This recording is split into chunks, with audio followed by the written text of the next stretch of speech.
consequences than what was a breaking report about a woman paid for her silence. Now, look, we don't know all the details about this story yet, but more is coming out. We can report the New York Times following up on that initial Wall Street Journal account that Trump arranged, a $130,000 hush payment.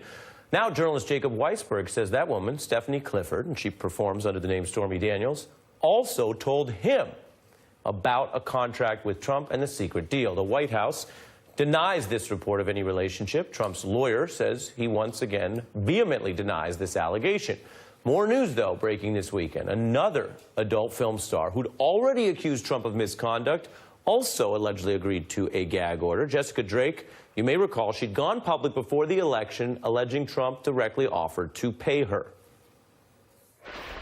When we entered the room, he grabbed each of us tightly in a hug and kissed each one of us without asking permission. Donald then asked me, "What do you want? How much?" After that, I received another call from either Donald or a male calling on his behalf, offering me $10,000. You may remember some of those press conferences. Here's what's new tonight. Drake's representatives first put out the statement that she signed an NDA agreement after the allegations of misconduct, and thus she can't so much as peep his name publicly. Then, and this is unusual, they put out another statement saying, "I've never been told directly or indirectly that Drake signed this NDA or reached any settlement in regards to any interactions with President Trump." Legally, there are gag orders that require people to even deny the existence of a gag order. For more, we turn to former federal prosecutor Joyce Vance, and Neera Tanden joins me again. Joyce, there's all sorts of contractual silence, agreed upon silence in the law, which does not always correlate with anything wrong, although it can. Your analysis, though, of what we're seeing here, which for Donald Trump, someone who has been pursued in court for the opposite, for not being willing to pay up or cough up anything. Here we're seeing reports of what for most people is a very substantial amount of money being paid, apparently for some sort of silence. These non-disclosure agreements, is what they're called, are a pretty standard way of resolving a sexual harassment lawsuit. But in this case, it doesn't look like there was a lawsuit or a threat of a lawsuit, but rather it was an effort to silence these women in at least one case on the eve of the election. Ari, they're a little bit interesting of a creature. These are contracts, as you point out, and they're state law documents. So they're governed by the law of the state in which they're entered into. And that raises interesting questions about what would happen if one of the parties breached them and what sort of law governs. So a lot of interesting, outstanding questions here. Well, before we, I know you want to get into a state law, law school exam analysis. Before we even get to that, Joyce, I wonder if just in big picture you could put it into perspective for our viewers here on the scale of this is totally false, I'm going to sue anyone who says it, which is what Donald Trump was saying at the time while running against Hillary Clinton, and paying someone off. How close or far are those positions?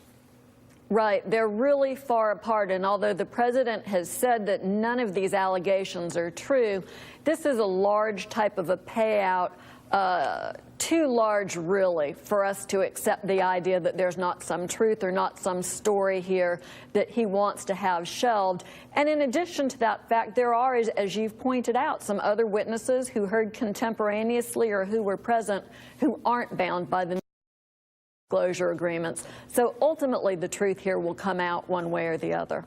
Well, and Neera, take a look at this reporting also in the Wall Street Journal about all the different, I guess one could say, creative ways things were made to go away. Tabloid owner American Media, an ally of Donald Trump, paid apparently $150,000 for a story from the 1998 Playmate of the Year, but hasn't published her account. David Pecker there, the owner, the close friends with Donald Trump, the New Yorker, did a long expose on that relationship. As a grizzled veteran campaign operative who came up against this machine, what do you think we're learning, or to put it another way, what is everyone else learning that maybe you had already some insight into during 2016? I mean, the fact that there's a media empire that basically seemed to be paying out hush money seems to me to be a scandal in and of itself. I guess I would say the fact that we have a president who is is subject to something, whatever it is, that requires him to pay or makes him make a decision to pay out $130,000. I don't know. It seems like that should be a concern for our security forces. I mean, obviously, he's subject to being blackmailed about something that he does not want to get out. It strikes me as, I mean, obviously, we're living in a bizarro world here every day, but the idea that the president has basically been forced or chosen to spend a lot of money to keep the silence of, seems a variety of women. Right. Seems to me like he's making a decision that there's information out there that would be actually embarrassing to him. He's willing to pay money for it. So, Neera, let me ask you this. Do you think on the four corners of the public accounts of this story, based on what we publicly know, if this were a story about then President Obama, would this be getting this amount of attention and scrutiny or more? I mean, almost anything that you'd apply to Barack Obama, it would be incredible amounts of attention. The fact that that this isn't wall-to-wall-to-wall coverage is a product of the fact that the president has done a variety of incredibly offensive things in the last few days. But in and of itself, I mean, the reason why it's newsworthy is because he's willing to pay people for silence, which is very unusual behavior by anyone, let alone the president of the United States. Right, and or even a presidential candidate. Right, and I really think it underscores the game that he appeared to think he could play and get away with, and maybe it is, as I mentioned at the top of this segment, partly the media or the journalistic outlets' faults in falling into it. It was widely reporting how much he claimed he would sue people, which was a stance of some sort of asserted innocence, while actually, as Joyce Vance's analysis points out, he was essentially doing something very far from that. And Neera Tanden, thank you as always. Joyce, one more question for you, so please stick up with me up to